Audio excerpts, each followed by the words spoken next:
Welcome! In this video, we will demonstrate how to complete the annual registration and permit renewal for above-ground storage tanks, or ASTs, in Kansas. First, you will need to log in to KEIMS and select your site. If you need instructions on linking a site to your account, see our KEIMS overview video. Go to Start a New Form on the left menu and select I want to renew, modify, or terminate an existing permit, license, or registration. Find the form labeled BER Tanks AST Above Ground Storage Tank Permit Renewal. There may be multiple versions of this form. Check the version numbers and choose the one with the highest version number. Click Begin, then click Begin Form Entry. Now for some notes on form navigation. The system automatically saves your progress each time you change sections, but the best practice is always to save regularly. You can use the outline on the left side to navigate between sections. You can use the Clear Section button to clear your progress in a section, but note that some information is auto-populated, so you may lose more than what you entered. You can mouse over the question mark icon by the title to see instructions for the form. Some sections of the form will show an I symbol when you mouse over them, which explains what you're supposed to enter in that section. The easiest way to get back to your KEIMS profile is to use Exit Form to Home.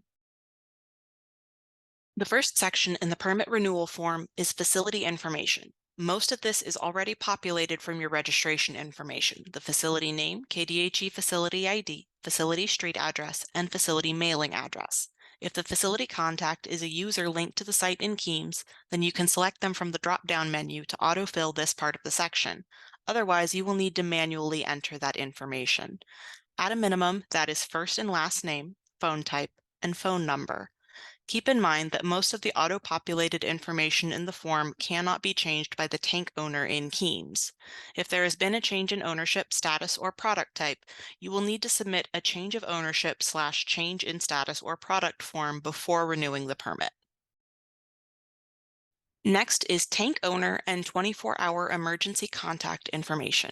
Again, this is auto-populated from your registration information, except for the tank owner contact and the 24-hour emergency contact, each of which can be auto-filled if the person in question is a contact linked to the site in KEIMS. You can check whether you've entered a valid address by clicking Validate Address. Note that the system will allow you to give a name for tank owner contact other than the one provided from your registration, but this does not replace a change of ownership form.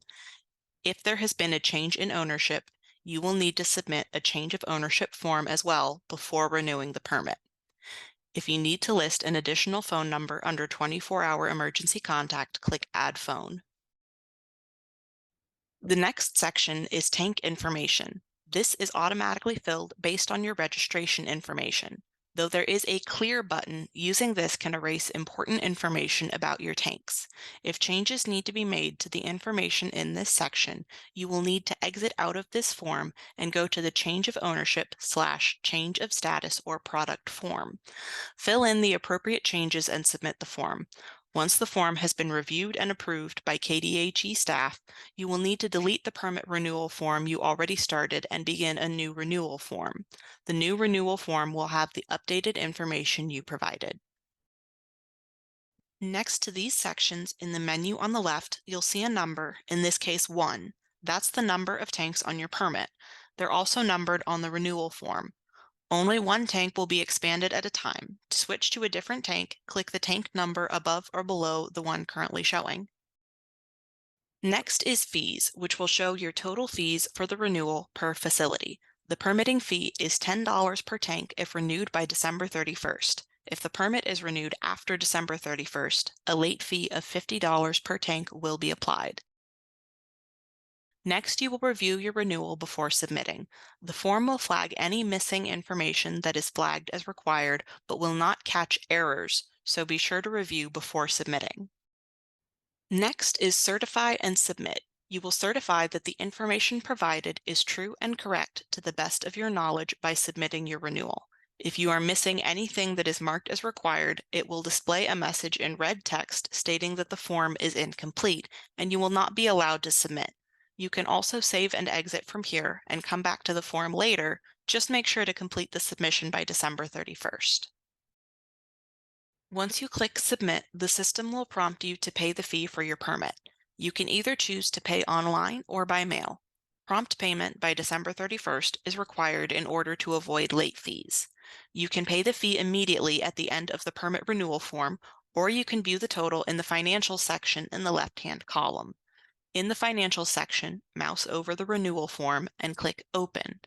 Then scroll down to find Pay Online and Pay by Mail. If paying online, you will be directed to Pay It offered through ICANN. You do not need to log in unless you have a Pay It account and want to use it. You may continue as guest to complete the payment. On the other hand, if you have more than one facility and wish to make only one total payment for all facilities, you may need to have a Pay It account so you can use the cart function. If you choose to pay by mail, you will need to print out the payment voucher and include your facility ID number on the voucher to submit with your payment. The instructions to mail your payment can be found at the bottom of the payment voucher. Once you have paid online or KDHE has received your payment by mail, you have completed your renewal.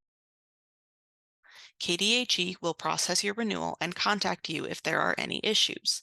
When your permit is approved, you'll receive a notice from KEIMS that your permit submission has been updated to completed. The status of the permit will be in effect if the renewal process was completed during the permit cycle, or issued not in effect if the renewal process was completed prior to the designated permit cycle dates.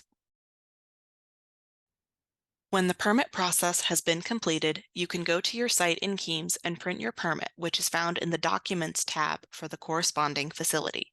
Permits will be available to print the day following completion of a renewal during a current permit cycle or in July prior to the new permit cycle, which begins in August each year.